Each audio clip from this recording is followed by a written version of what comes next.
Halo rekan-rekanku semuanya, Assalamualaikum warahmatullahi wabarakatuh. Apa kabar di hari ini? Tentunya hari yang selalu kita tunggu-tunggu, hari-hari yang selalu kita nanti-nanti.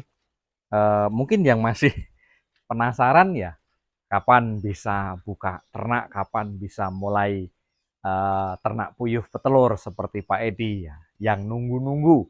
Mungkin yang bosan, nah sudahlah ternak puyuh nggak ketemu, udahlah nyapei wae. Nah, itu ada juga yang seperti itu. Ya, kearifan ragam pemikiran itu memang udah beda-beda. Tetapi dalam channel saya coba saya tampilkan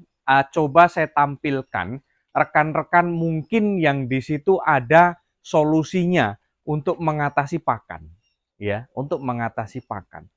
Relatif cara mengoplosnya seperti apa itu saya tampilkan di video saya dari rekan-rekan yang ada di Jambi ini. Saya cari siapa yang ngoplos, saya kutip keterangan dari dia, kemudian saya upload, kemudian saya naikkan. Nah, itu tujuannya ya untuk rekan-rekanku semuanya, mengatasi di mana daerah-daerah setempat itu yang betul-betul memang mengalami mungkin pakan tidak seimbang dengan hasil telurnya gitu. Ya, sebenarnya banyak cara mengakalinya di wilayah-wilayah tertentu itu banyak. Mungkin ampas tahu bisa juga, mungkin kepala ikan teri bisa juga, ya seperti Pak Mahmud di video yang sudah saya unggah di situ. Silahkan rekan-rekan itu uh, coba scroll saja ke bawah, terus tentang video-video saya itu banyak sekali saya tampilkan itu di situ. Ya, tujuan saya untuk agar supaya bisa sedikit membantu rekan-rekan yang mungkin ingin mempelajari ataupun ingin berbagi, mencari solusi tentang cara mengganti pakan pabrikan. Ya itu tadi memang kita ternak ini kalau kita bisa mengakali pakan pabrikan, kita bisa menekan angka produksi, menekan angka modal untuk beli pakan, yaitu kita berhasil. Berhasilnya di situ. Seperti yang ada di Pak Mahmud itu yang kemarin saya wawancarai, saya datangi ke kandangnya, dia menggunakan ampas kelapa, maaf ya, ampas kelapa sisa dari penggilingan itu, terus kemudian dia dengan kepala ikan teri, jagung, kemudian konsentrat. Nah, itu dia tapi masih campur lagi dengan vitamin yaitu Medic. Nah, itu kawan. Jadi dari situ eh, rekan-rekanku itu silahkan belajar. Ya, yang namanya belajar kita tidak harus monoton, tidak harus dari channel saya juga. Ya, harus belajar dari mungkin dari buku, mungkin dari channel-channel lain. Nah, itu bisa juga dari situ. Nah, rekan-rekan, dalam kali ini saya coba mengangkat pertanyaan dari kawanku, yaitu tentang pakan adukan atau pakan oplosan sendiri. Nah, itu ada beberapa pertanyaan.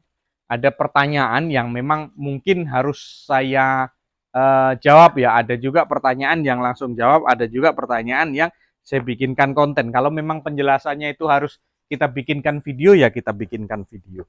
Baik, dari pertanyaan ini mengenai masalah pakan adukan. Kita lari lagi ke pakan adukan atau pakan campuran atau pakan oplosan sendiri. Itu berpengaruh nggak Pak ke telur untuk fertilnya?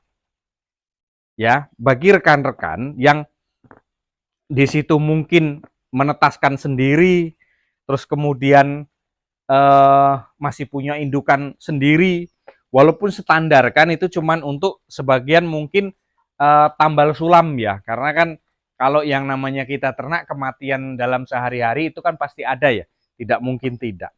Nah, mengenai pakan adukan, apakah itu berpengaruh untuk telur fertil seperti saya? Nah, saya ini kan menggunakan telurnya ini kan telur fertil ini, indukan semuanya telur telur yang saya panen ini. Nah, terus kemudian saya menggunakan pakan adukan, kemudian saya menggunakan pakan oplosan. Apakah itu berpengaruh ke fertilnya? Apakah itu nanti berpengaruh ke anakan puyuhnya yang akan menetas? Nah, itu pertanyaan seperti itu banyak, Pak. Itu saya katakan ya pertanyaan yang cerdas sekali dan pertanyaan yang begitu detail, karena kita ya namanya kita ternak, Pak. Siapa siapa sih yang mau rugi? Semuanya kan pasti kita akan mengambil keuntungan dari situ. Siapa sih yang mau rugi? Siapa sih yang mau yang tidak berhasil? semuanya pasti berharap akan berhasil. Nah, dari situlah rekan-rekanku banyak yang tanya jawab seperti itu. Jadi kembali ke pokok permasalahan. Andai kata kita menggunakan pakan adukan ataupun pakan oplosan tersendiri, pengaruh nggak Pak dia eh, ke telur fertilnya atau ke fertilnya atau ke apa namanya, ke daya tetasnya, itu pengaruh nggak gitu? Oke, banyak yang tanya seperti itu. Kalau jawaban saya gini, menurut pengalaman saya ya memang pengalaman kandang itu kan beda-beda, pengalaman kandang tidak sama. Kalau jawaban saya pengaruh nggak? Enggak. Kenapa tidak pengaruh? Ya karena beda jalur ya, beda jalur.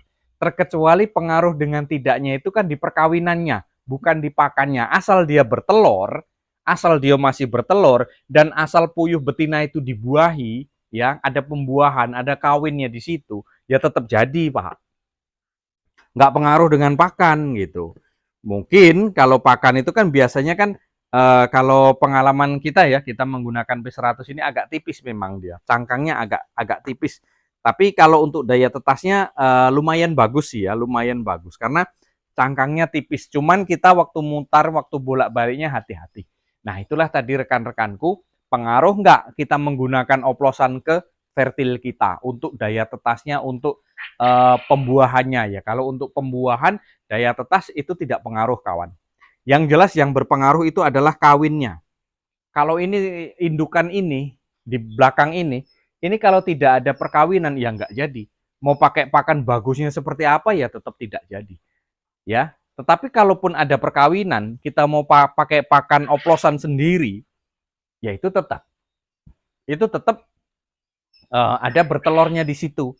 Karena tidak pengaruh kawan. Ya, jadi kesimpulannya kalau kita menggunakan pakan oplosan itu kalau untuk daya tetasnya, untuk kepenetasannya, untuk ke telur fertilnya itu tidak pengaruh dan itu tidak terjadi masalah ya. Selama ini tidak terjadi masalah. Masih aman-aman saja. Masalahnya ya seperti itulah pengalaman saya. Dulu saya pernah juga menggunakan pakan oplosan. Kalau di Jambi ini kalau kita bisa menggunakan pakan oplosan, lumayan hasilnya itu sangat-sangat lumayan menjanjikan kawan. Ya, sangat lumayan menjanjikan. Ya, silahkan lihat saja videonya Pak Mahmud ada di situ. Nanti kapan waktunya nanti saya mau review ke sana lagi secara detail lagi karena kemarin saya waktunya terburu-buru kawan ya. Nanti kita coba ke kandang lain lagi.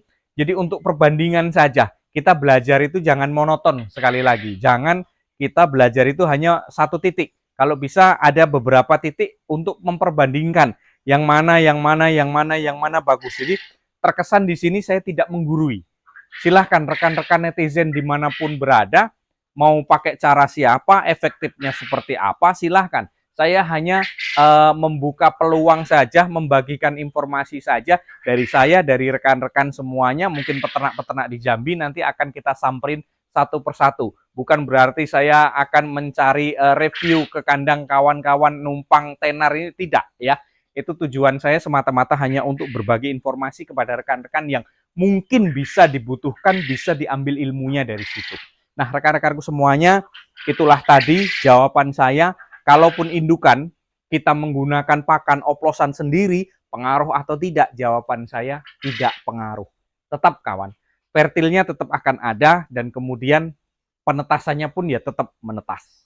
Ya, kalaupun memang dia itu daya tetas sekian persen, berapa persen, ya itu kita tidak bisa menentukan juga. Karena hasil penetasan, setiap hasil penetasan itu pasti berbeda-beda. Ya, rekan-rekanku semuanya, mungkin hanya itu, kurang lebih mohon maaf. Ya, terima kasih yang sudah like, yang sudah subscribe, yang sudah komen dari mana-mana pun semuanya, baik dari Kalimantan, Malaysia, Singapura, Taiwan, semuanya, NTB, ya, baik dari Sabang sampai Merauke, semuanya pokoknya terima kasih. Yang ada di Pulau Jawa, Lampung, Sumatera, Palembang, Jambi, semuanya rekan-rekanku yang ada di Aceh, Medan, semuanya. Terima kasih, salam sukses selalu, semoga bermanfaat. Kurang lebih mohon maaf. Wassalamualaikum warahmatullahi wabarakatuh. Sukses selalu kawan.